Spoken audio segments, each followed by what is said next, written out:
Mayroong isang nakukuha ng lisensya na attorney.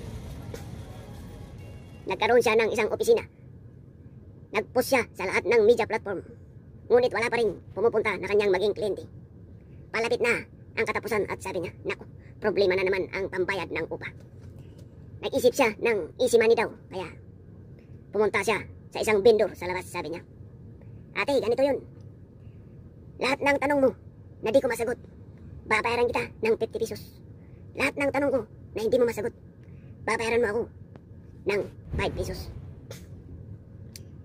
Umayaw itong nagtitinda. Tapos sabi ng attorney, sige, taasan natin. Yung tanong mo na di ko masagot, 500 ang bayad. Di pumapayag tong fishbowl vendor kasi alam niya, magaling tong attorney. Alam niya na lahat ng tanong niya masasagot niya. Nagtaas ulit ng presyo itong si attorney at sabi, lahat ng tanong mo na di ko masagot, 1,000. At lahat ng tanong mo na di ko masagot, 5 pesos lang. Okay, deal or no deal? Yun, pumayag na itong si fishbowl vendor at sabi, sige.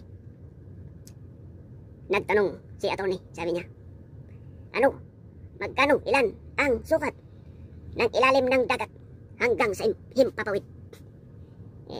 Wala nang salita itong si fishbowl vendor at binigyan na lang siya ng 5 pesos. Sabi niya, ngayon, ako naman ang magtanong. Ano ang hayop na umakyat sa taas na may 4 na paa at pagkababa niya ay naging 3 na lamang? Yun, napalaban ng gusto tong si attorney. Kinuha ang kanyang cellphone at nag-search. Wala siyang makita. Tumawag pa nga to sa kanyang mga kaibigan. Pagkalipas ng isang oras ay nako, surrender na ako. Admit ko nang talo ako. Sabay bigay ng 1,000. Tapos sabi niya, ano nga pala ang sagot nun?